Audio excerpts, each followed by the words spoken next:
자, 안녕하십니까. 자, 세종국토개발 대표 전원생입니다.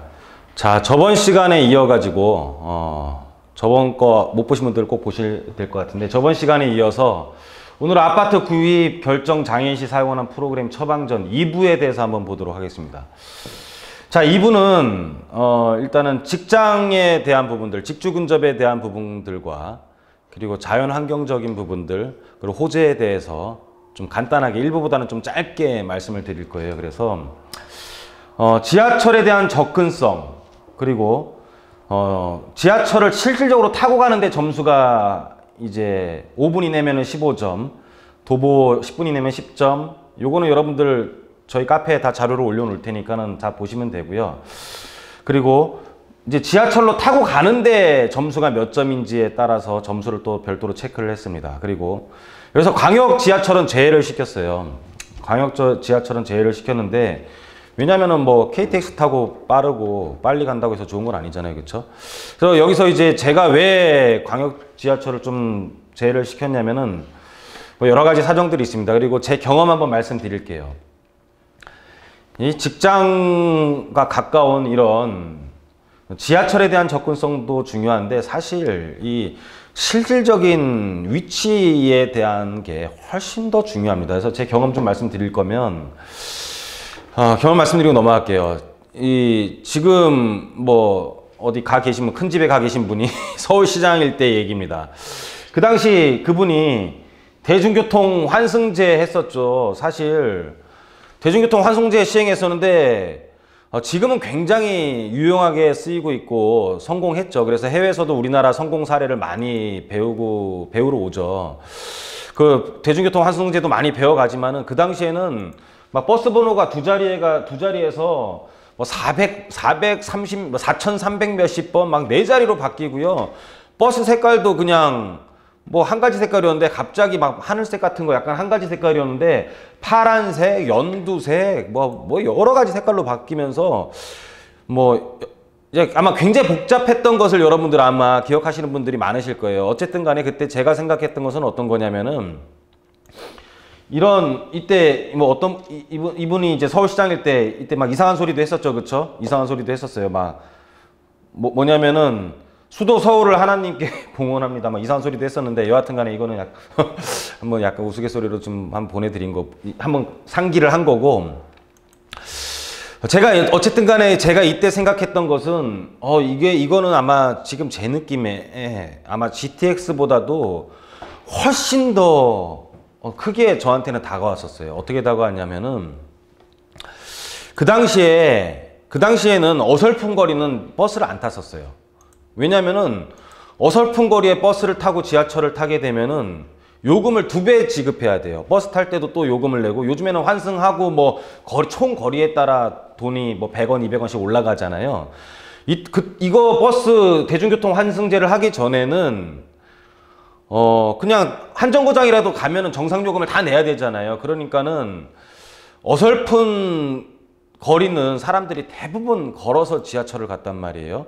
그래서 제가 생각하기에는 애매한 거리의 아파트보다는 지하철로 가는 버스가 엄청 많으면은 그 아파트는 애매한 거리의 아파트보다 가격이 더 올라갈 거라고 생각을 했어요. 왜냐하면 지하철에 대한 접근성이 훨씬 더 시간적으로는 빨라지기 때문에. 우리가 물리적인 거리는 짧아지는 건 아니잖아요. 근데 시간적으로는 훨씬 더 빠르기 때문에 그런 아파트들, 버스를 타고 버스 가는 노선이 많은 곳, 그러니까 지하철을 타는데 가는 버스 노선이 내 집 앞에 굉장히 많은 곳에 아파트가 많이 오를 거라고 저는 생각을 했어요. 아마 여러분들도 아마 상식적으로 생각하면은 그랬을 것 같아요. 근데 그 당시 아마 그때는 그런 생각들을 많이 못 하셨지만은 지금 제 말씀을 들어보면 아마 그렇게 생각하지 않을까라는 생각도 드는데, 그 당시 제가 관악구에서 이제 재개발 쪽으로 부동산 중개를 많이 할 때 그 제도가 나왔거든요. 근데 이때 대중교통 환승제 가장 수혜 아파트로 눈에 들어오는 아파트가 있었는데, 그 아파트가 뭐냐면은 이 아파트예요. 신림 프로지오. 환성이라고 썼네요. 환승인데 요 부분이 그 남부순환도로예요. 남부순환도로인데, 요 부분이 남부순환도로고, 이 신림프로지오가 왜 눈에 들어왔냐면은, 이 신림프로지오가 요 위치에 있고요. 요 위치에 있고, 이 남부순환도, 바로 앞에가 남부순환도로예요. 버스들이 많이 다니죠. 그래서 이 버스들이 거의 다 신림역으로 가요. 그래서 버스 노선이 굉장히 많았고, 남부순환로이기 때문에 굉장히 넓은 도로이잖아요. 남부순환로. 그리고 버스 노선이 굉장히 많고, 이 노선은 거의 신림역으로 직진을 하고 있기 때문에 뭐 웬만한 버스를 타면 다 신림역으로 갑니다. 그냥 뭐 광역 버스를 타도 신림역으로 가고, 근데 이 신림역으로 가기 전에는 여기에 사람들이 대부분 걸어서 신대방역을 도보로 이용했거든요. 신대방역으로 도보 이용을 하면 거의 20분 동안 걸어 다녔었어요. 그런데 버스를 타게 되면 이 지금 버스 환승제가, 이제 대중교통 환승제가 생기면서, 뭐 아무 버스나 타도 그냥 5분 내에 다 신림역으로 도착을 하는 거예요. 편의성이 엄청 올라갔으니, 당연히 그 가격도, 편의성이 올라가면 가격도 많이 올라갈 거라는 생각에, 이 아파트를 몇 채를 매입을 했었어요. 그래서 그 아파트를 몇 채를 매입했는데 결과는 거의 안 올랐습니다. 그래서 들어간 경비 정도만 더 받고 팔은 기억이 나요. 이때 깊이 깨달았던 게, 부동산은 참 뭐가 좋아지더라도 그냥 위치에 대한 고정성, 그 위치가 갖고 있는 그 로케이션에 대한 성격 자체가, 이 집값을 책정하는데 굉장히 중요하구나 하는 생각을 했어요. 근데 그때 이것뿐만 아니라, 이 아파트뿐만 아니라, 제가 또 한 번 경험을 했던 게 이 분당선이에요. 이 분당선이 뭐냐면, 이 분당선이 이제 그 당시에는 2004년도인가요? 2004년도에는 개통이 됐는데, 이쪽 선릉역으로 해가지고 이렇게 해서 이 분당으로 가는 이 분당선이 있어요. 이 분당선이 있는데, 이 분당선이 그전에는 종착역이 선릉역이었어요. 선릉역. 지금은 이제 뭐 왕십리로 해갖고 쭉 다 이어지잖아요.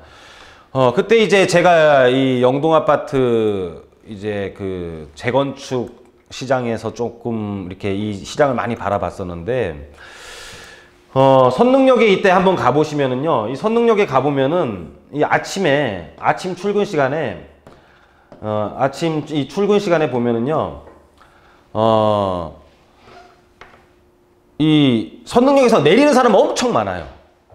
근데 분당으로 가는 방향이 아침에 타는 사람은 거의 없습니다. 그러면은 분당에서 테헤란로 쪽으로, 이 선릉역 쪽으로 오는 사람들에 대한 편의성이 훨씬 더 좋아진 거잖아요.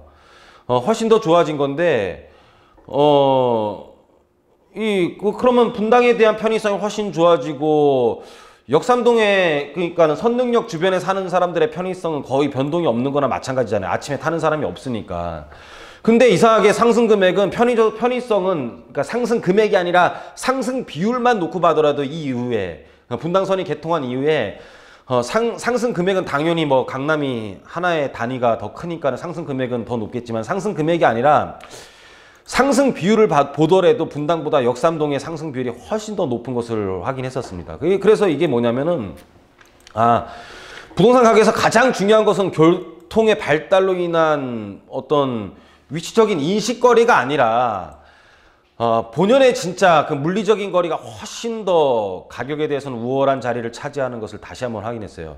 이런 걸 보면, 뭐 제 경험을 보면은, 지금은 GTX 굉장히 많이 떠들고 있지만, 뭐 사실 뭐 천안에서 용산 오는데 30-40분밖에 안 걸리거든요. KTX 타면. 참 GTX가 지금처럼 이렇게 요란을 떠는데, 이 GTX 광역교통에 대해서도 다음에 한번 설명드릴 거예요. 이 GTX가 연결된 부분들이 나중에 재건축이 될 수 있는지, 재건축이 될 수 있으면, 재건축이 안 되면 이 아파트들은 소모품이에요. 소비재예요. 소비재. 재건축이 되는 거는 투자처이고, 재건축이 안 되는 거는 나중에 일본처럼 비게 되면은 이게 소모품적이면 진짜 굉장히 문제가 될 수도 있거든요. 그래서 이 아까 책정을 할 때는 제가 광역교통을 뺀 거는 이제 도시철도를 기준으로 점수를 책정을 했습니다. 그래서 지하철 거리에 따라 점수를 좀 차등으로 이제 나누는 항목을 설정을 했고요.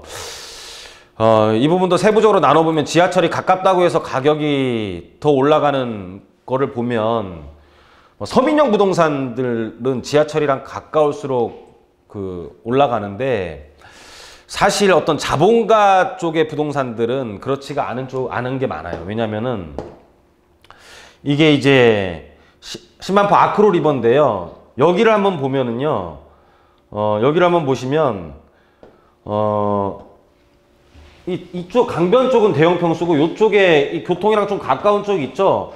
이쪽은 소형입니다. 이쪽은 소형 평수가 자리를 잡고 있어요. 그래서 이쪽이 대형이고 이 한강에 대한 조망을 보고 있는 곳이 대형이고요. 그러니까 이게 교통도 소형이 지하철에서 더 가깝잖아요. 교통도 사실 이 자본가적인 측면이랑 이 서민적인 측면에서 바라보는 데 대해서 좀 약간 금액 책정을 다시 할 필요는 있습니다.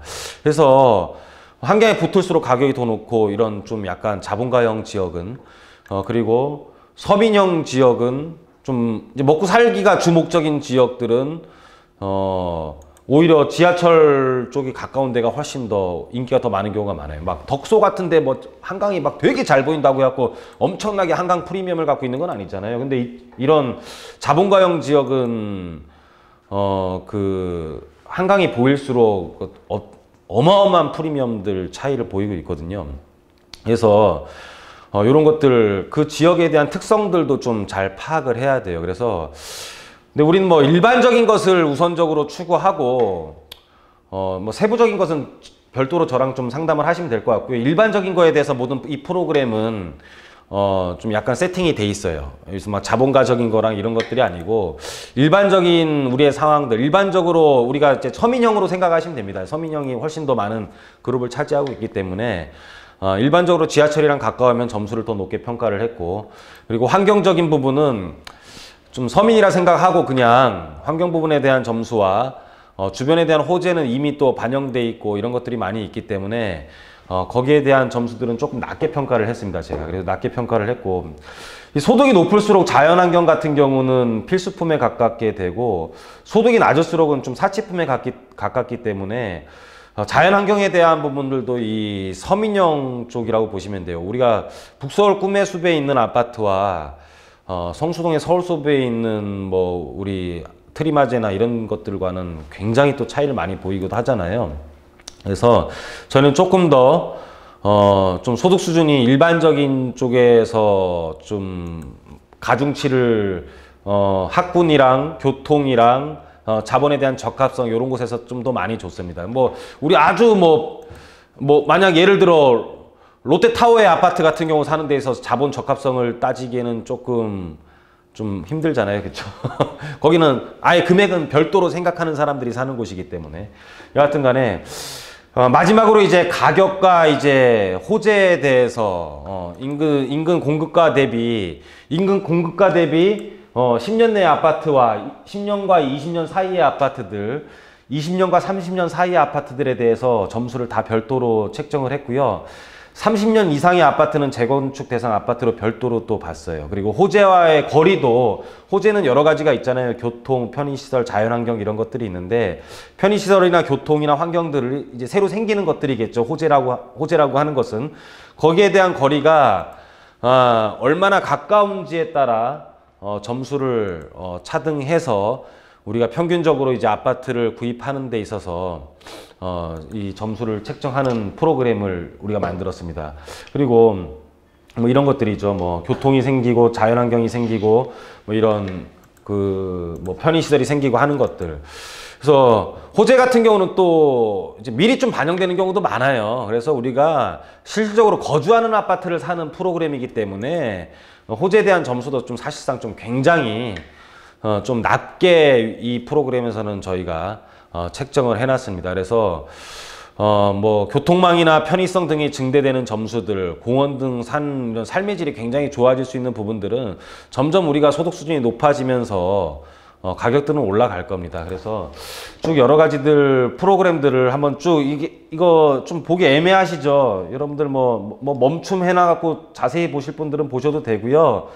이 프로그램 같은 경우는 저희가 그 카페에 올려놨으니까 여러분들 이 프로그램들 많이 좀 책정하셔가지고 많이 좀 보셔가지고 이가 어떻게 사용하는 거냐면은 여러분들이 보고 있는 아파트들이 두 군데가 있으면은 이 프로그램을 한 장씩 사용을 해가지고요 점수를 체크를 하십시오.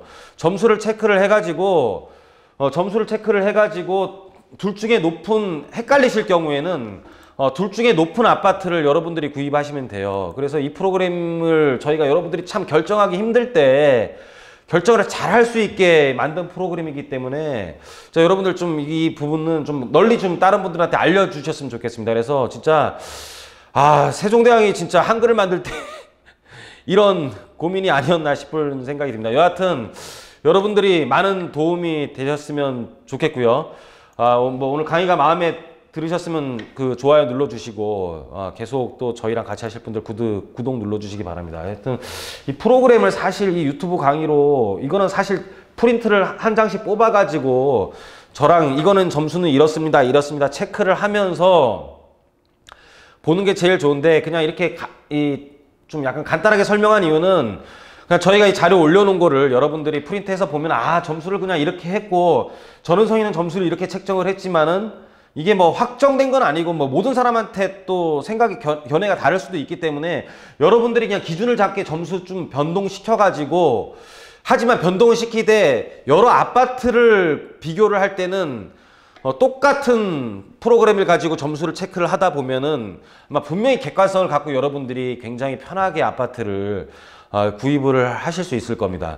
여하튼간에 여러분들이 굉장히 도움됐으면 하는 바람으로 1, 2부에 걸쳐서 강의를 해드렸고요. 오늘 강의는 여기서 마치도록 하겠습니다.